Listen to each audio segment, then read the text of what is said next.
Well, I mean, I think investors right now, if they're not already acting, they're very poised and ready to. I mean, I have that same mentality. I'm looking at it and saying, hey, I didn't refinance most of my investment mortgages. And now I'm like, now's the time. So yeah, I see huge opportunities right now. An investor's dream coming upon us shortly or already.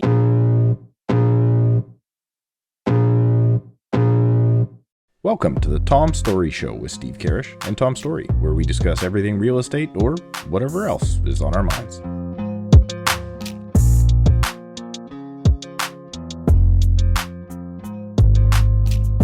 Five, four, three, two. Welcome back to another episode of the Tom Storey Show. We have an awesome guest with us here today, and it's Kathleen Black, who is a globally recognized mindset performance expert, best-selling author, and speaker. Talk about being overqualified coming on our podcast. She's guided iconic brands and high net worth professionals to add billions in additional sales volume annually through her unique approach of empowered leadership and expert mindset training. And you've also written 2 books, which is amazing. It's always been a gold mine to write a book, so I'm very envious of everyone that's written books.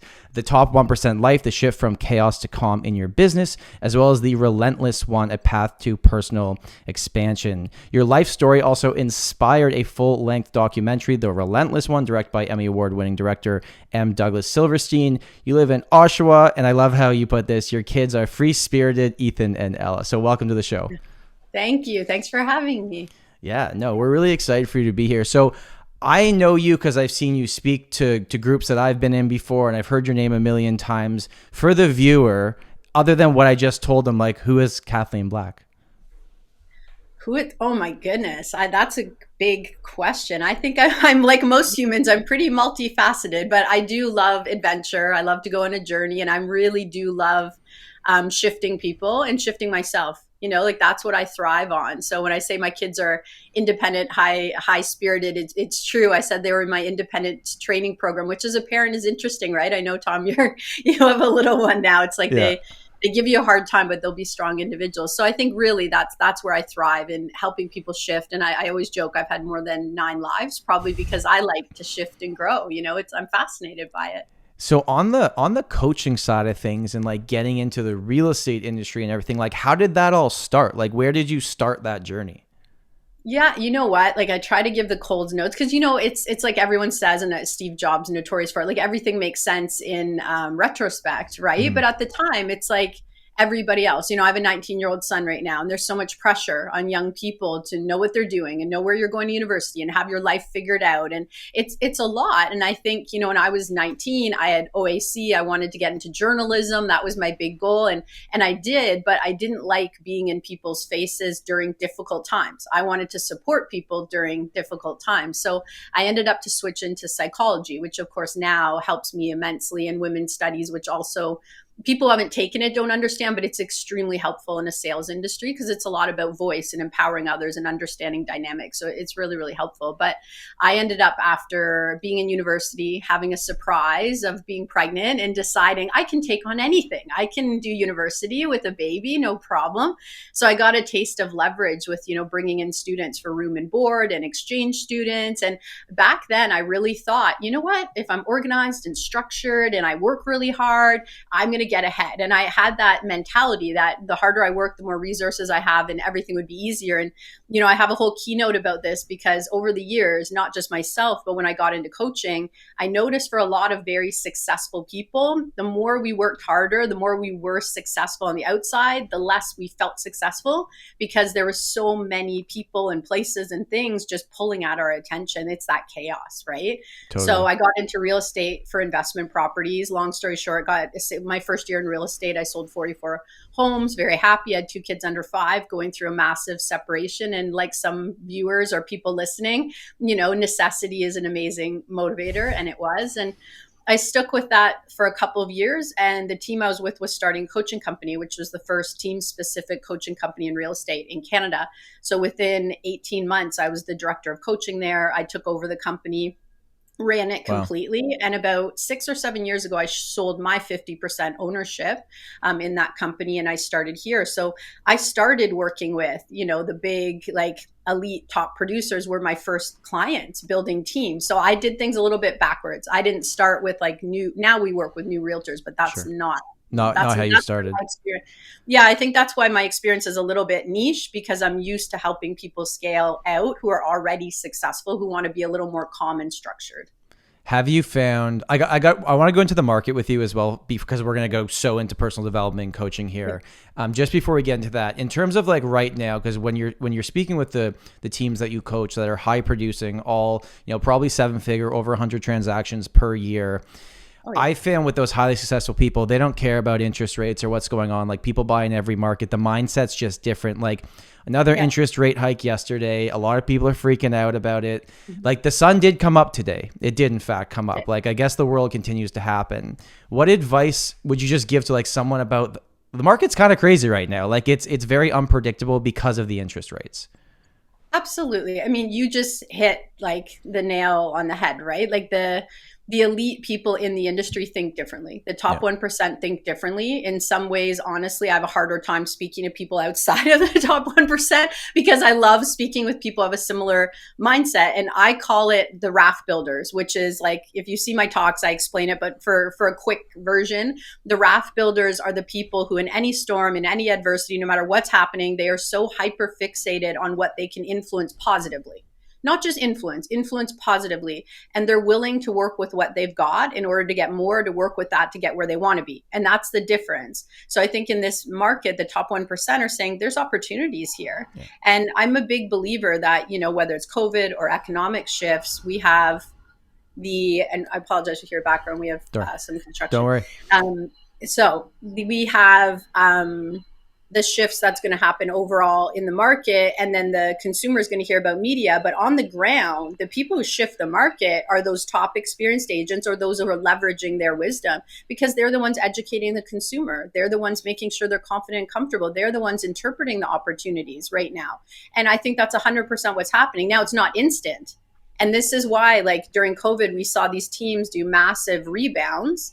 And I think people are like, how are they doing this? Well, because they had a process to nurture every single step of the way. When other agents were saying, no, I can't show you the property, the agents with the process were like, absolutely, I can do this or this. Like, how can I help you? And they took people as far as people wanted to go and were comfortable going. And then when the sun came out even more and confidence was higher, those people, some of them transacted. And that's why those people had huge rebound years, because they understand education and service-based approach. This episode of the Tom Storey Show is brought to you by the Real Estate Video Course. Today's real estate industry has changed, and you can no longer rely primarily on door knocking, cold calling, and geofarming. While these strategies still work, video provides something that these traditional methods just don't. And that is leads that reach out to you because of you and the message and content that you are providing. I believe that video is king, and that through video, you can leverage your message, create stronger relationships, and become the authority on real estate in your marketplace. The Real Estate Video Course is a 5-part course that will teach you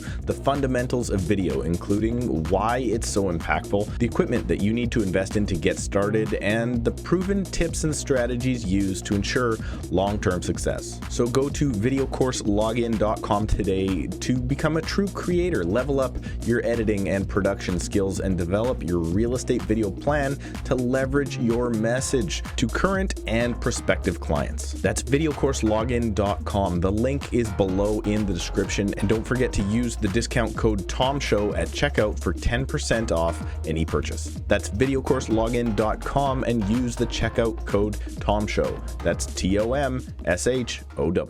And then I wonder, so conversations with our clients, right? So like someone that's maybe watching this or listening to this that isn't a real estate agent, but they took a variable rate mortgage in February and it's not looking so good right now. You've been through more market cycles than I've seen on the coaching side and selling side.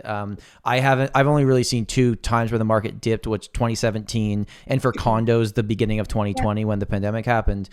I guess just like mindset for consumers, like I kind of look at right now, and a lot of people we've interviewed on this podcast too, I find that most people talk about houses like purely an asset.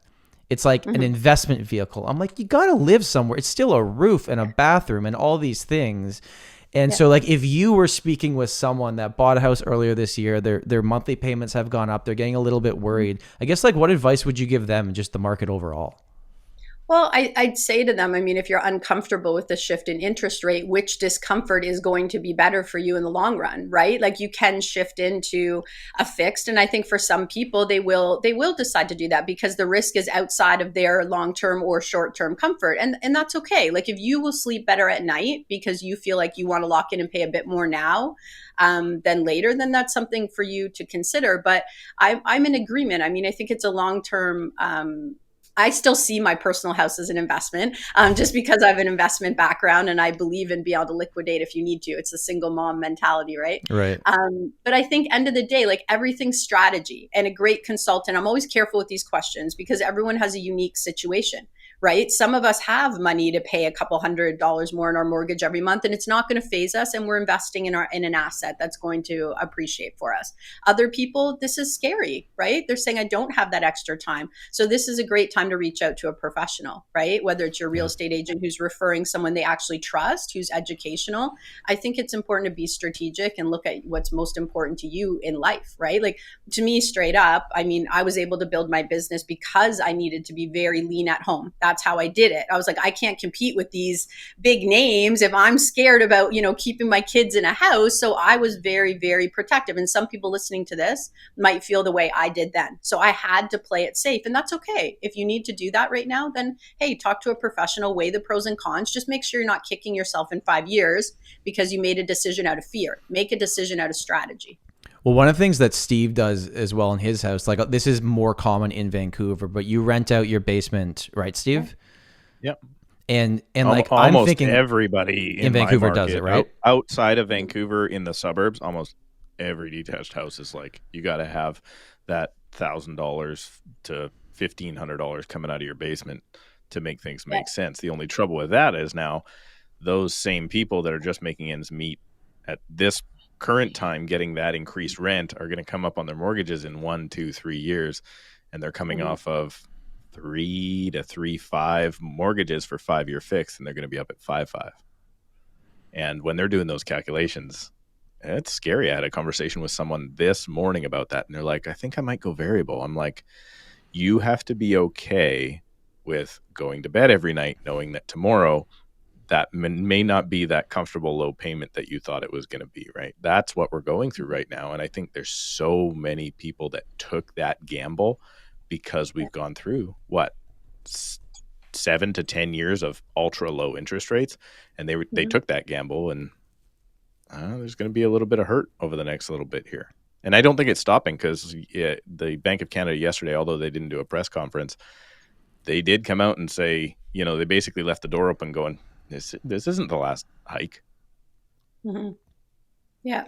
And typically when the rates go up and the market is, shifting, rents go up too. Yeah. And I mean, for some of us, it's not like I'm not recommending that, you're going to have your tenants leave. I'm a big believer in good tenants are worth more to me than a little bit more money any day of the week. But I mean, for some of us, that's another option. Rents are going to go up or people are going to shift. I think it's back to it's a hard thing to talk about because everybody's in such a unique situation. But I truly do believe if you look for them, there are opportunities in absolutely every shift. I'm a believer in it. So I find when you believe in it, you make it happen. And it's not to say there aren't difficulties, but people will also still cash out with their equity and buy 2 investment properties at a lower price and move over and maybe live in a smaller part of the house. There's just so many creative things we can do. Yeah. Do you see one section of the market right now as having maybe opportunity skewed, or maybe one particular either type of person or a move that you would make in a particular direction as having more opportunity over top of a different one in a declining market? I think investors right now, if they're not already acting, they're very poised and ready to. I mean, I have that same mentality. I'm looking at it and saying, hey, I didn't refinance most of my investment mortgages. And now I'm like, now's the time. So yeah, I see huge opportunities right now. Our market is still growing. We still have equity there. If you haven't been pulling it out, it's a great time now to get it out, lock in while the interest rates are not crazy, or take your risk on variable, like you said. I don't prefer that as an investor, but some people do, and then get ready to move on it, right? For sure. I don't know if that answered your question, Steve, but like to me, yeah, it's an investor's dream coming upon us shortly or already. I think investors are licking their chops right now. Like anyone that has equity or I mean, cash buyers are like, oh my gosh, look, it's 20% off, right? Even for me, like one of my investment condos I just sold, and I had bought it in 2016, and I sold it because I did the math, and condos in that area had come down about 15% from peak, but houses had come down about 22% from peak. And then not just percentage, but like that was $500,000 on the house and $75,000 on the condo. So I saw an opportunity, and now I'm like actively house hunting for myself because I don't care the interest rates are higher right now. I'm going to live here for the next 10 years. And I think for investors and maybe move up buyers, like there could be an opportunity here where everyone else is just reading terribly scary news headlines, right? Absolutely. And rents are up. So, I mean, we're getting into the market again as investors. If we haven't, rents are up. So those listening who are renting, it's a good time to buy. If you can, buy a house. Absolutely. Yeah. I definitely think that Tom kind of hit it. For me, I view it as the move up people, right? I was always of the mindset, and I'm still of the mindset, that for most people, lowest payment matters most because they're not thinking anything other than go to work, make my payments.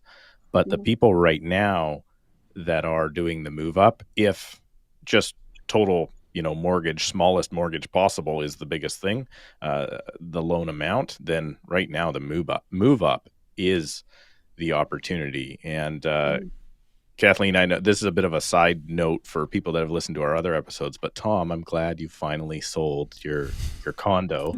The problem Tom had is he hired himself, and he was a little too close to the transaction. I've been bugging him about it a lot lately. We were talking on the phone. Been there. We were talking on the phone, and he was, I got an offer on it at the time, and I was like, I don't really know, whatever. Like, I don't really need to sell. And Steve's like, shut up. Like, do you hear what you just said to yourself? Like, you're using the excuse that clients have given you for a decade.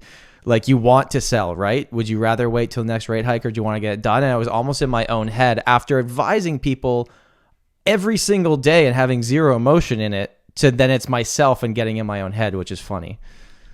I still to this day have pain over a dream cottage that I represented myself, that I tell the story often, like in coaching or training, that if I had been representing my client would have gotten the cottage. The problem was I was representing myself, and I let myself get into an emotional space. And I, to this day, like kick myself about it because it was like such a great opportunity. So I feel your pain. It's not easy. We have to do the mental, like, what would I say to my client? Do that, right?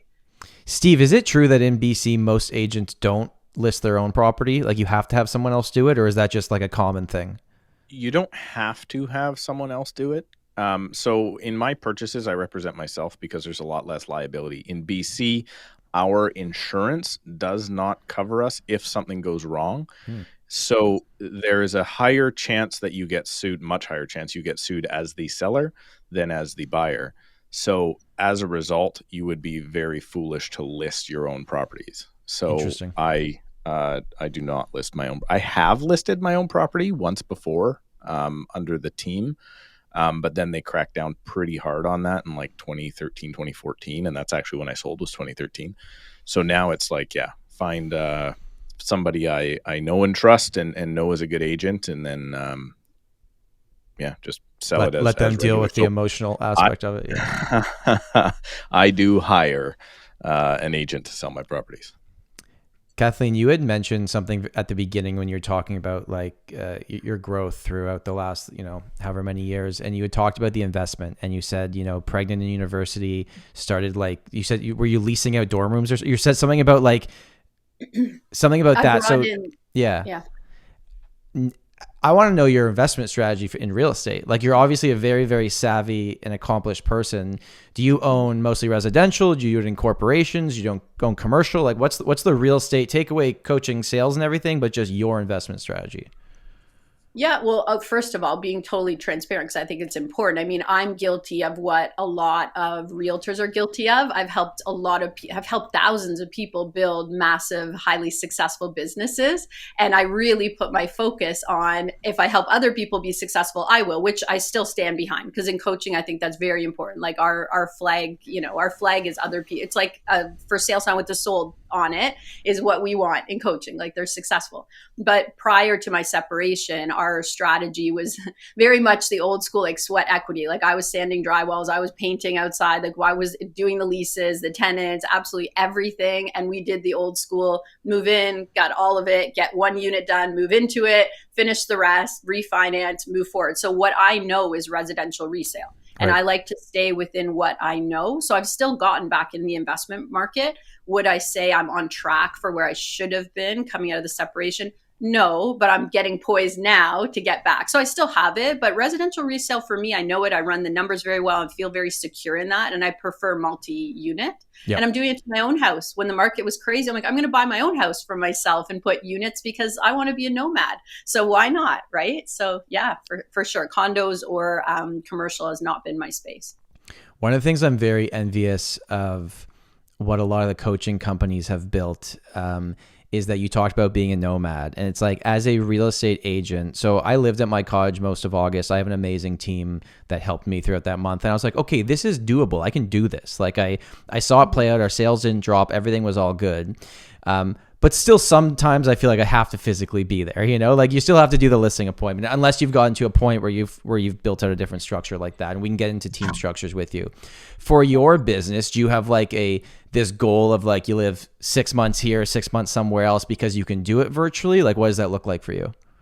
Well, I think like if I look at the past several months, I've been away more than home. Like my business has transitioned a lot in the last couple of years. Like we have an amazing team of coaches and they all have different expertise in different areas of expertise, both from me, but from their backgrounds, right? Because to build a team, you need a team. And that's what I've hit building my business. So like I need a specialist in CRM, not somebody who kind of does everything. So at this point, my role in my company is much like some of my clients where we're out, we're front facing, I'm really transitioning. I want to focus more on shift of like systemic things and cultural things and industry principles. I'm very passionate about that. So my whole goal is to be on as many big like global stages to support shifts for mentality in all people, but not just real estate. So yeah, I can be away. We built strategically starting 3 years ago, so I could be away every single day of the year and the company will run without me without any issues. So we've scaled for that intentionally. Is it really just having the right people in the right seats to do that? Eventually, but it's really about committing to where you're going. Like I always say, like if you don't put the destination, the GPS, you can work as hard as you want. You're not going to get there. And sometimes you're going to make hard choices because you're like, no, I'm going over there. And you do have a cost of doing business for every strategy you have. You never get 100% of everything. So, I mean, there were times where people like, you could do more business not doing this. But I said, no, like within like the last 3 years, I take August off. It's my adventure month. I go climb mountains. I do something exciting and it makes me a better leader for it. Right. So we're set up strategically, but no, I had to very much every single decision we made was if we were 1,000 times bigger, would this work? And would the company be able to work without me here? Every single decision we make goes through that filter. Yeah. That's really interesting. We had, I run a video course for realtors and I had Dean Jackson and he talks about the tiger proofing your business. And there was the two guys in Vegas and he always tells this story and I love it. There's two guys in Vegas that, I forget their names, but they did the Tiger Show. Siegfried and Roy, is that, I don't know. Roy, yeah. And one of them got mauled by a tiger. Well, I was going to say it's a sad ending. Yeah. So one of them got mauled by a tiger. Like, don't want to give it away, but but they had booked like all these different shows and they had these big contracts with the casinos. So Dean's thing was like, how do you tiger proof your business? What if I got mauled by the tiger? Would your business still run? And like their business disappeared after that, right? Yeah. And then his other analogy was like Blue Man Group. You show up and you expect to see 3 blue men, right? Mm-hmm. And it doesn't matter which the 3 blue men are. As long as they do the thing, you're like, I'm here for this. And so what you just explained to me like sums it up perfectly. It's like you've almost tiger-proofed your business because you don't have to be there for it to be running successfully and still bringing the value that your clients are looking for, right? which I think, you know, almost all my clients and probably you, Tom, like everybody gets to a certain point where we want that. But it's like, it's such a mindset shift. Like it's such a journey to get to the place where you realize people work with me for my results, for my level of service. They don't actually work with me for me. And that's terrifying during the transition. You're like, wait a minute, why am I important? And what do I do? And is it okay? And wait, this is an ecosystem. Like it's such a journey to get there. And you have to be brave. Like it's not, some people, it really feels threatening because they feel like they're going to lose everything they got. Like I talk about, people will sell out their whole dream to get a little taste of calm, but then they're still locked in it. And I'm like, no, we're going all the way, right? If we fall off the mountain on the way, that's okay, because I'm not willing not to go there. So it's interesting. It's an interesting journey, that's for sure. Is it mostly just mindset? Is it just saying like, this is where I'm going, this is what I'm going to build, I'm not going to have imposter syndrome, I'm not going to get my own way, I'm just going to do this? Like, did it take you a while to get to that point, or were you just locked in and like, this is going to happen, let's do this thing? Both. It took me over 10 years to be able to be away for, you know, like a month at a time and go, and then up to 6 weeks and things like that. But it also was, I'm the first one to say, like myself and pretty much everyone I've ever worked with, our businesses were ready to grow before we were. You know, we held it back to a certain extent. I think it's true for everyone. You know, there's points where we realize I'm not comfortable yet. So I say, you build it. I'm a vision person. So once I see it, for me, it's going to happen. It's like, I see it, I'm going towards it, I'm going to build it. But if I can't see it or energetically connect to it, then I can't build it. So I was like, do the internal work first, because once we shift, it's easier. That being said, people get capped because they don't have systems, processes. They don't have a foundation for their business that actually clicks together. They've got like one part of their house foundation over there and one over there. They don't support each other. And they're like, I don't get it. You know, I'm trying to do what other people around me are doing, but they're not actually building a cohesive plan to scale from. And if you want to really have like a very successful business, yes, efficiency is extremely important. Understanding your numbers and your financials. Like I don't mess around with that when it comes to my clients, because you can build with one little mistake and you don't understand why you're capped for like 5 years in business. And that's super frustrating. One thing that I've been really excited about is seeing how open all the highly successful people are in our industry. I don't know what it was like before, because I only kind of know this, where everyone's been really nice and open. And like, if you ask them how they do this, they'll share it on a platter. But what I've been told is that previous days was, if you were successful, you were like closed off. And you're like, but why do you think that shift happened? Why do you think people are now like more willing to tell people what they actually do, previous to maybe what it was before? Well, so it's two things. I mean, I do strongly believe the industry is shifting rapidly, and that people who are still in the hyper competitive, and I call it a product driven approach, are going to get very quickly left behind. The industry is much more sophisticated than it used to be. The traditional idea of sales, like you have a buyer and seller and you're going to help them, and it's that straightforward. For the mass producers, that doesn't exist for us anymore. Like there's digital marketing, there's other players in the game, right? There's just so many pieces that we have to be on top of now. I think there still is, unfortunately, a large segment of the industry that does believe in the competitive dog eats dog world. I think the more you need to grow and expand, that mindset hinders you. So we've always said, and this isn't like, this is just personal experience over time, because I ran my own events to have a stage. I was like, you won't let me on your stages, no problem. I'll build my own stage. Like, watch me over here. It's okay. Which was hard, but amazing. So we run Ultimate Team Summit. I mean, 80% of the people who come, they sell 100 homes a year, or their team does. Some of them sell 500, 1,500, right, as a team. But they come there and people are like, it's so different. Just like you said, people, they don't hide. They share things. Or leaders come up to me and like, I intended to tell nobody anything. And I've got these people telling me like so much. I realize, why am I approaching leadership like this?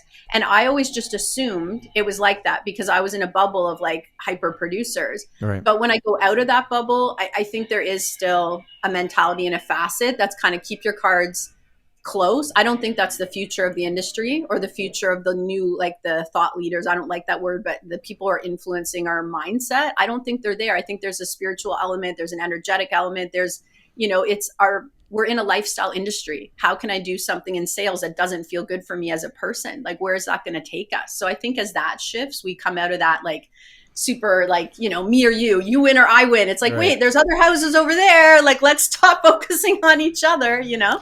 I think I've talked with Steve a lot about this offline, but when I took the sales mindset out, oh, sorry, are we giving any feedback here? Is it just me? The feedback might have been my house. You're clear. Okay, no worries. Okay, perfect. So when I took the sales mindset out, and I would just show up with a buyer or seller and be like, why am I here? What can I help you with? Like, why your house is really nice. Why are you selling it? Like, and I just like, you can almost watch their shoulders drop from here to here and be like, oh, I'm not getting a sales pitch today. And I've even gone so far as like, and you probably wouldn't recommend coaching this, but like, I don't even bring listing paperwork to my appointments. I'm like, why am I here? I want you to sleep on it. I want to make sure that you're making the best decision possible. And my conversion rate's like, 90% on listing appointments, because I'm just there to be like, here's what I would want to know if I were you. I know you're maybe talking to other people. If it's a referral, it's all that. But like, have you seen that shift too, where it's like, I'm sure old school real estate sales is say this, use this script, press here 3 times hard.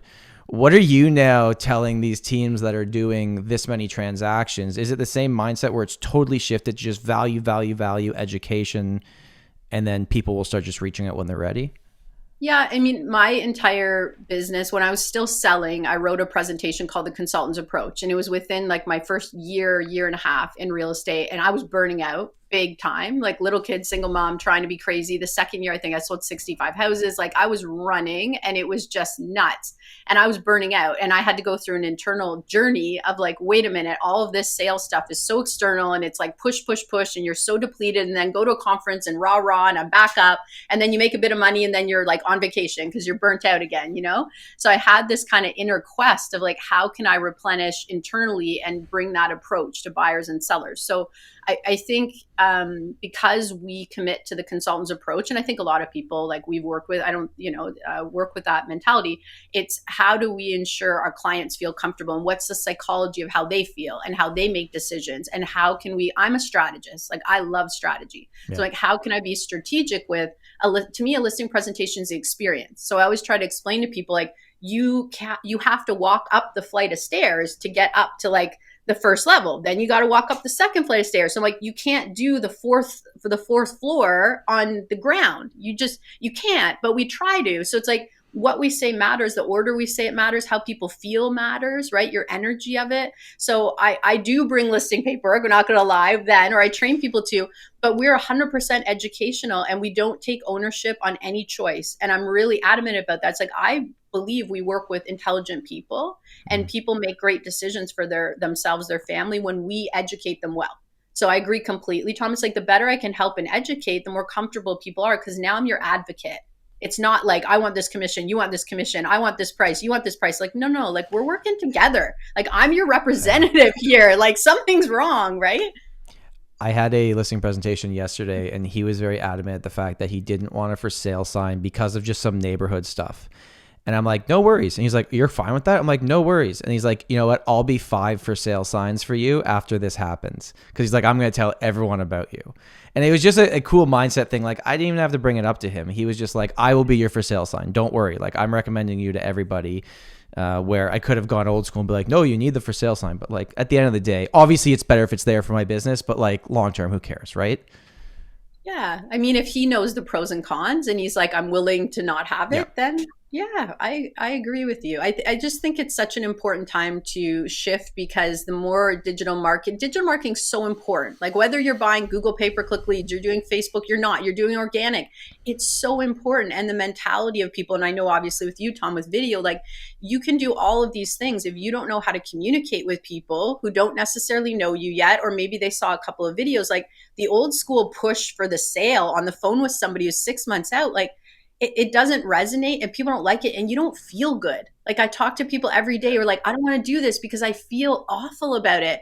And we'll talk about like, just ask questions, see how you can help, then offer to help only when you know you can. Don't offer anything if you can't. And you'll have people who've been in the business 20 years who are like, this person met with me, they wanted to have lunch with me, they referred me, they invited me to their home, what is it called, housewarming. Like I've never been asked out for lunch in 20 years. And they said, and people like me now. And I was just like, but you know, we're still, and I'll leave it, but like we're still in our industry, some facets are still actively training traditional tools that were pre-internet, which doesn't make sense, but I think we go to what we know. And this is why the new leadership is just so important, in my opinion.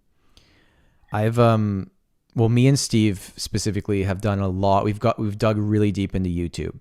And what we do is we make videos on YouTube about our different markets. And I'll let Steve explain his experience, where our team has done 21 firm sales this calendar year just from YouTube as its own lead source. Like it's insane. And when people are reaching out, it's not, hey, Tom, we're interviewing 5 realtors, get in line. It's like, hi, we know you. Can we meet? And same thing's happening with Steve, where it's like, I didn't think, we're taught internet leads early on. And we're like 4% conversion, and that means you're a killer. And then this is a different type. And like Steve, like your experience has been pretty similar, right? Oh yeah. People actually like me when they reach out now. It's awesome, right? Like what was I before? I was the dope at the open house, and they're seeing 4 open houses today or 5. And I got to try and be the happiest, friendliest guy out of those other 5 people that you're meeting today. If you're doing your research about agents, like it's not my game, right? People reach out now because they know me on some level, because I just put out authentic content, right? That's been the big shift I've found. And now that we have mediums in place to show authentic how you are, there's no more need for the fancy suit and the Mercedes Benz and the double ending. Well, I'm in BC, you can't double end. Right. There's no more need for any of that, because there's no fear. It's just the people just now reach out and go, hey, you sound like you know what you're talking about. Some people even reach out and go, hey, thanks for putting it in real words for real people as opposed to realtor talk. Right. So I don't know. It's been a game changer for me. Absolutely. Yeah. It's that shift, right? Like, it's not just know you, like you, trust you. It's like, I only want to trust what you're saying because I trust who you are and what you believe in. And that's such a big shift now that I think's happened over, probably more than 10 years. But for me, I've just seen it so much. It's like, it's not enough you know something. It's like, I want to trust your values because you're guiding me. So I'm hearing that. Like, it's that new wisdom, right? The competence and the principle side. Well, our regulating body in BC came out when they removed limited dual agency in 2018. They came out and said, our approach or our mindset is to remove sales from the real estate industry completely. And they use the same word you did, which is, we want you to hire a real estate agent as a consultant, not as a used car salesman.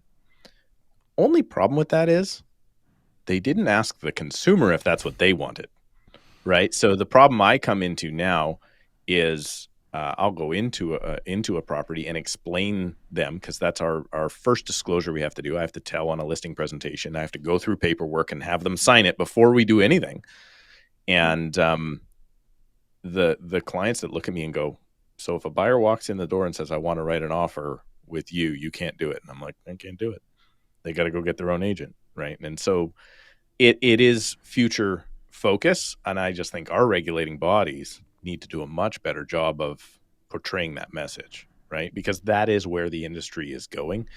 And then you have 2 groups of, one goes, okay, this is awesome. Here's, I'm going to change my business and find out how to do this better. And the other group goes, how can I get around this? Right? So that's the divide. And I don't know if it's fortunate or unfortunate, but most of the folks that are looking to get around it are on their way out of the business, because they don't want to learn something new in the last 3, 4, 5 years of their careers, right? So it's usually the older folks. Not that I'm trying to generalize by age.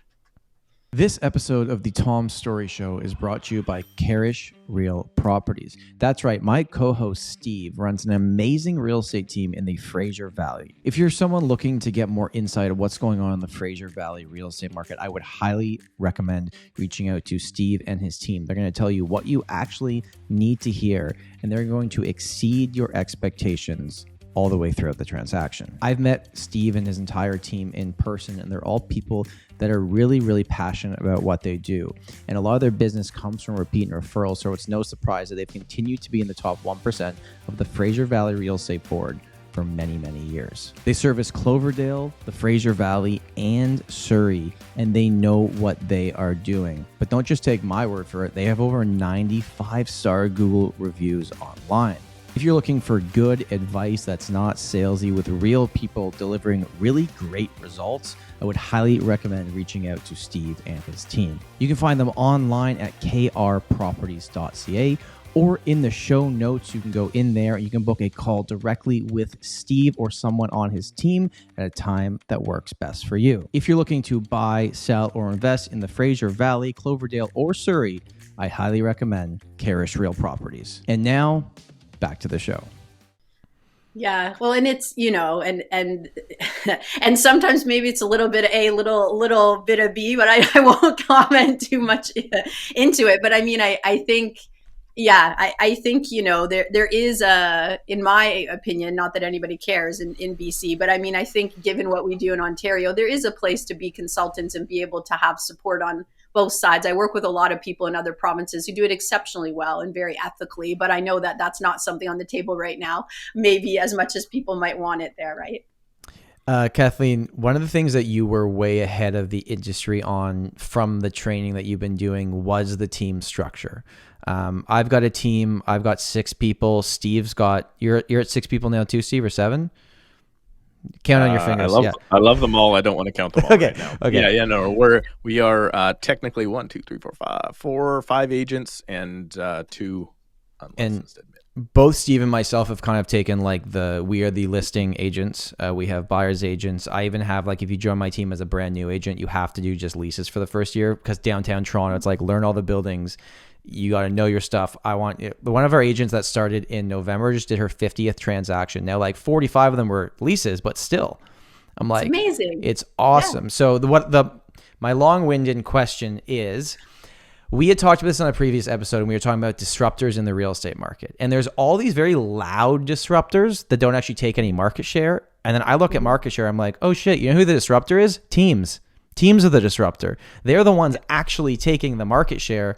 And I've noticed, I had an agent call me yesterday. I had one the day before. I'm getting almost daily people reaching out, asking me if I'm hiring on my team. Of course. This is just how it's going to go from here, right? Is this just the future of real estate? Teams are going to take over? I think it's been the present of real estate that we haven't maybe wanted to look at. Some people haven't. We have. I think everyone in this call has.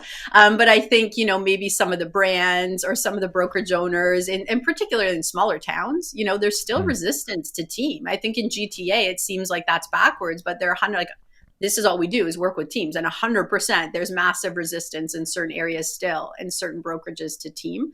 So I think it has to be the future because it's not going to get easier to provide a higher level of service on your own in a way that is able to compete with a strong team. Now, people sometimes Kathleen's all about teams. No, wait a minute. There are phenomenal individual agents. There are mediocre, and there are some that we all don't know how they're still licensed. That's fine. And then there are teams, same thing, mediocre, average, and then there's exemplary teams. And I mean, to me, I am all about moving from ego to consciousness to collective. And I'm a firm believer as leaders, we have we're gifted with this beautiful responsibility because we're kind of Sherpas, right? They're saying, hey, I want to earn whatever it is for them, 500,000, 100,000, whatever. Our job is to say we have the process to get you there, just like we have the process for a seller or for a buyer. And some people in the team world, if you're too much still in the ego, they're not going to walk with you. They're do it for me. And as leaders, we have to be so protective of our energy and our resources and our time. But you get a team operating in true collective, they're all in consciousness, which means I know what I'm good at. I'm okay with what I'm bad at. And I love partnering with people who are great at the things I'm not super fantastic at. And we have a combined goal, but we don't do the same things. Your job's marketing, you kill it at marketing, and you hold responsibility for that. The teams who are kind of micro entrepreneurial mini businesses within the team, they're very hard to compete with, and they'll continue to take market share because first of all, you need a budget to provide a high level of service. In real estate right now, you do, and you need multiple people helping you. And it's only going to get more sophisticated. We've seen it in the States with Realtor.com or other entities saying, wait a minute, we know how much more our leads are worth to the people who have a process, they have a team, they know how to convert it. We're going to take ownership back because we know this game. The teams have known it 15 years, right? It's setting up a process driven business that knows how to win at every step of the way. And that laser focus is hard to compete with. So I think it's like law offices. Why don't you want to join a team and learn and be under article or be under and learn from people or experience? Why wouldn't you? So if you're a realtor that just got their license, and we heard rumors that going through Humber right now, there's like more people than even have, it's like crazy. Okay. So we'll see how many come through. You're brand new. Like the first piece of advice I've been giving people recently is like, you just got your license, go join a team now, a good team that's going to train you and coach you and mentor you, and just not be super lonely and confused for that first 6 months. Right.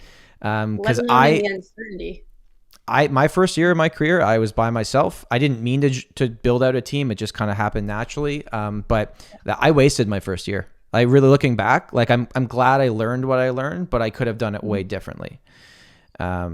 So I got a question for you. So you obviously coach people that are doing many different types of structures and teams, and maybe we can get into like the 3 main team structures. You personally, if you started a team today and you were selling again, what team structure would you build for yourself? Like admin versus agents, what would your role be in it? I'm very curious of that. Well, okay. So I'm going to just full transparency. I build my business exactly with the structures and operations that we use with our team. So gotcha. I literally scale my business to make sure that I'm practicing what we do. But in my prior company, we had one team associated with it. And I learned that's very difficult because you're supposed to be all things to all people. And it's like nobody is. So our mentality is learn from all the hundreds of teams we coach, be data driven, take in tracking, and only test our changes. Because what one person does works for someone else, maybe it doesn't. Like I don't want to play with that. Yeah. So I think at this point, like I love the strategy of expanding, and I love finding what people are great at. I just naturally do it. I'll talk to someone and be like, have you ever thought of doing this? Or this is really cool. You ever do, like, any conversation ends up to be like that. I just love it. And I fully have a belief that like anybody I hire to put in a position can do it better than me. It's like I only have a certain amount of time when I used to do marketing, 20% of my week. A lot of team leaders feel the same. We're like, maybe I'm lying, maybe it's 10%, but I can hire somebody with the right talent, show them if they're an implementer, how I do it, how to win. This is how long you have, this is how you win. And I give them like the full week to do it. How can they not be better than us at that? Right. Right. And that just fascinates me, that how many leaders are like, no, everyone I hire, they can't do it as well as me. Like, what do you mean? So I think if I had a sales team, I would do what I'm doing now because I just thrive in that. But I would not set personally. I think on a strong team, you get the equivalent of 10 years or much more within your first 1 to 2 years in the real estate industry. And you model the best, forget the rest. Like, why would you spend time modeling or learning from average unless you really want to be average? And that's not an insult. That's just saying if you want a hyper successful business, you get in proximity of hyper successful people and you learn from them. And if you can get paid and learn from them, like what industry can you do that? Like without, multiple degrees, you know what I mean? Like we're very blessed to have that in real estate. I know, Steve, your experience with the team was a little bit different than mine, where Steve was a team member and then actually bought the team and became the team leader. So like, have you seen that happening a lot too, Kathleen? And Steve, can you maybe explain kind of just what you went through previously? Me first or Kathleen first? You first, Steve. I'll go first. Yeah, so I joined on with an agent that had too much business, and I took the buyer agent role, and then we grew. He is now spending most of his time on a boat instead of in the office, right? So there's buyout, and then more buyouts down the road too from agents coming close to retirement. So it's almost the only thing I ever did, because just like Tom, I think I did 1.5 years where I did 4 deals part-time in the evening, didn't know what the heck to do. And I would have the same recommendation. Like I tell Tom this all the time when people are like, oh, what should you do as a new agent? I'm like, Tom, just tell them, grab the pant leg of the highest producer you can find and just hold on. Right? Because that's probably the best way. So I've never known anything other than the team structure. And there is no way I would be in this business if I was a single agent. If I had to do everything, if I had to do my own paperwork, like that is not my strategy, right? My strategy is, first of all, knowing properties, knowing how to get deals together. And then my strength, I think, is now finding the person that wants to do that, right? I don't even really like, lots of people, I like to go show them properties. It's not my enjoyment. My enjoyment is not going in and seeing the property. My enjoyment is like, hey, what do you want to buy? What do you want to, let's talk about where you're going to go in the future. And then, my team takes them out and shows them. So. Yeah, it's interesting. Like everything that allows us to be so great in like the consultant sales, I don't like to say salesperson role, but in real estate, when we're out with buyers and sellers, is what I call staying in that fast lane. And the fast lane is being with the buyers and sellers, right? Like let me stay there where I can negotiate and meet with new buyers and sellers, and meet with them again if the house isn't moving right now is something we need to be doing.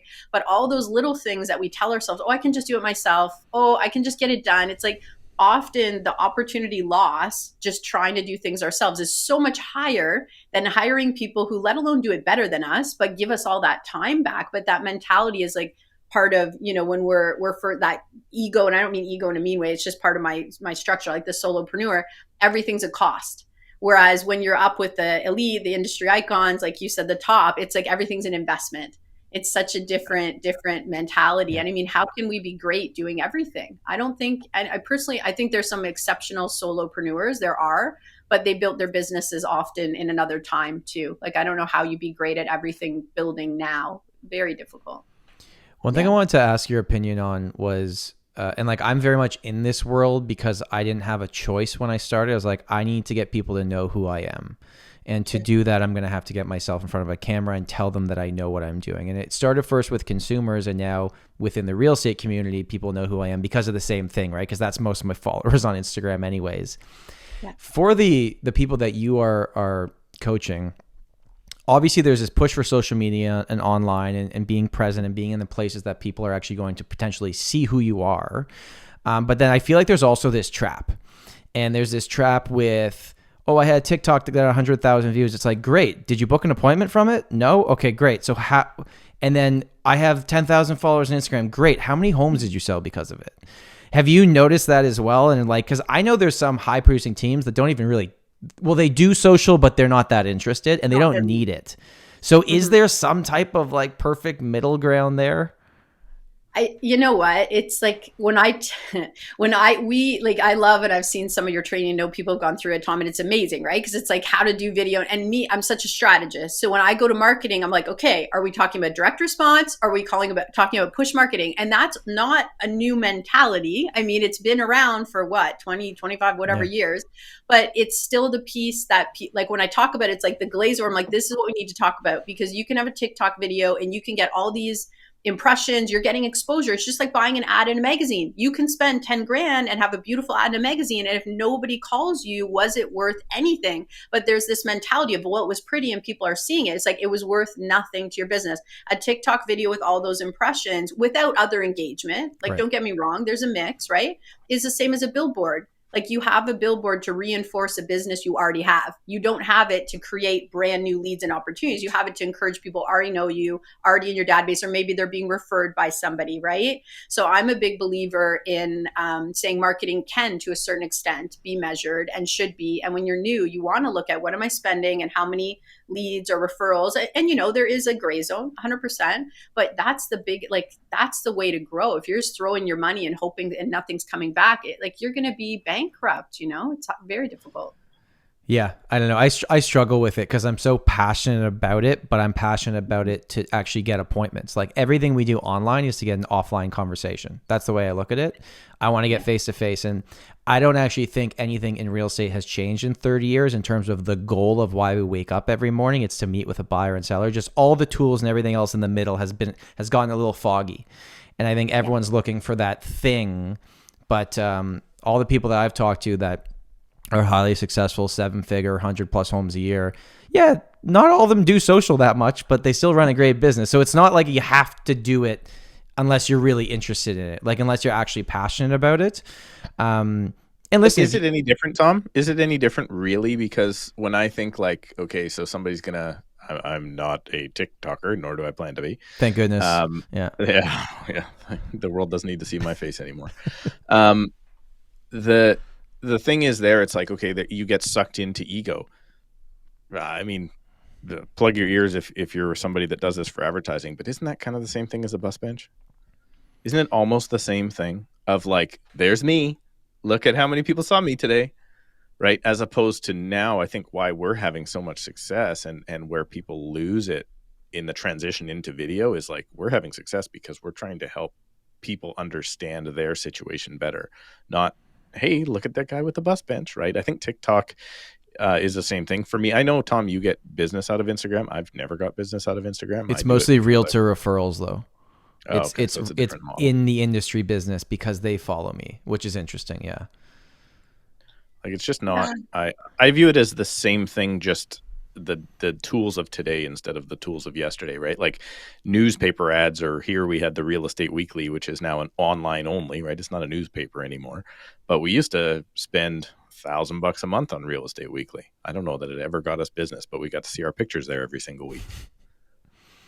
So is there a middle ground there, Kathleen? Like what are you advising your coaching members in terms of marketing dollars spent?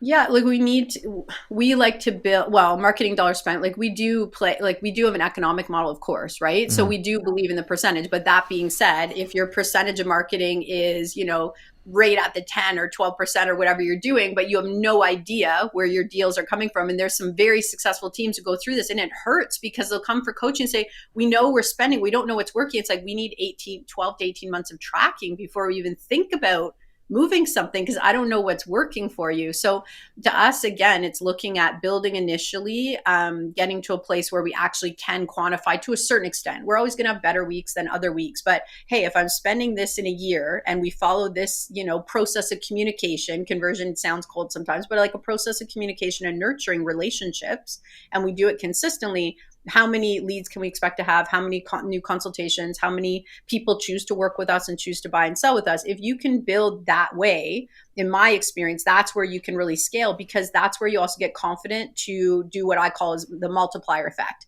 And the multiplier effect is, I know this is working. I trust it enough to say, if I now have a team member who's maybe 20% less strong as me in communication, I'm still okay. We're still going to grow and we're still confident. Now I can help somebody double, triple, 200 times their business over a certain number of years because we built that foundation.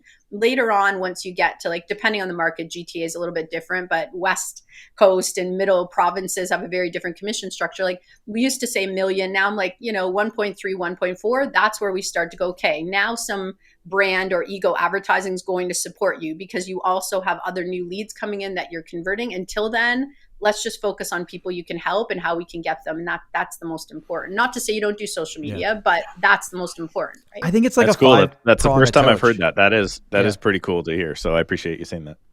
I think it's a 5-prong approach. It's like so I direct mail 10,000 condos every month.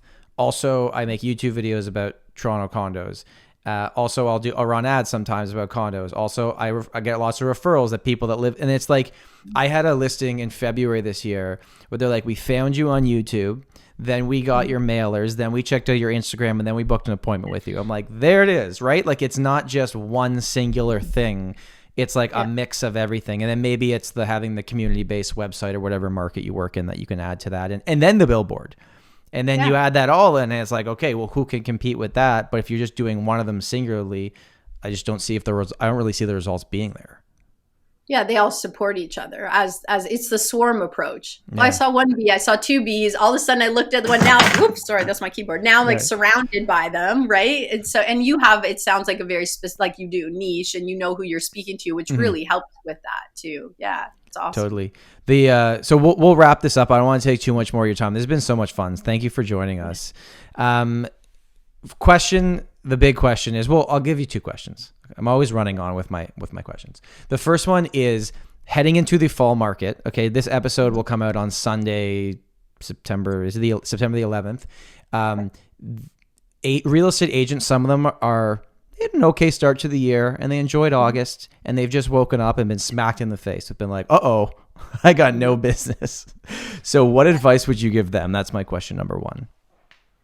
I mean, what advice would I give? Well, first of all, always go to your database. And if you don't have one and you're listening to this, you're like, oh, I have a list or cards and a thing, like go and establish a database. And most agents have a brokerage that gives you something. Some give you a phenomenal CRM, right? Yep. Some give you a basic, like go and actually put your people in. And as you put them in, call them.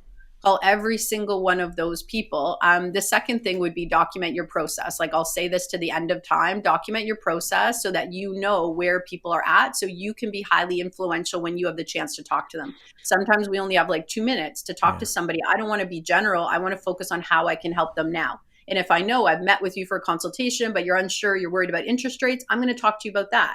I'm not going to just be, vague about it and say, oh, I just want to follow up. How are things going? Nobody wants to receive that call. I mean, we're trained to do that in real estate all the time. Nobody wants that call. I'm so busy. I'd be like, I'm super busy right now. Like, it's not that I don't like you, but like, I got to go. This sounds like this call isn't about anything.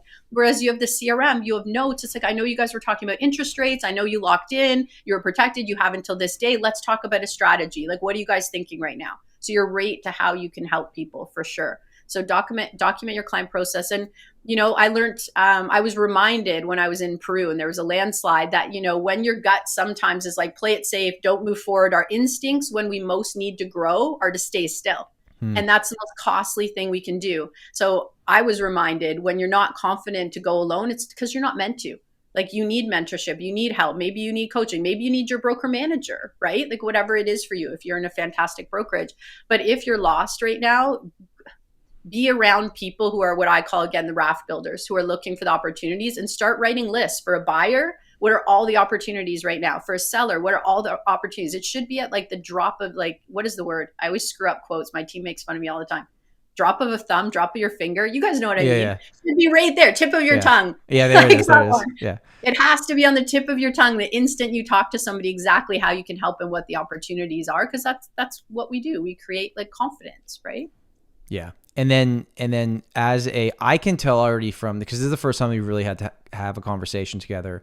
I can tell that you are more than just a real estate coach, right? You are out there to empower the world and for people to shift their mindsets. So just advice overall, just to human beings, like where you're at in your life right now. Like if there was a singular piece of advice or a few things that have helped you move forward in your life on a personal side, on a, going through the separation, having a child young, all that kind of stuff, what advice would you give to people listening and watching? There's so many things. Like I'm such a proponent. I believe the world changes every day the more we step into self-leadership. I truly believe that. I think consciousness will change our world more and more and more for the better. I'm a big believer in it. I don't think we have to just look at making money. We have to align who we are, what our purpose is in this world. And for me, I'm not money driven. I'm impact driven.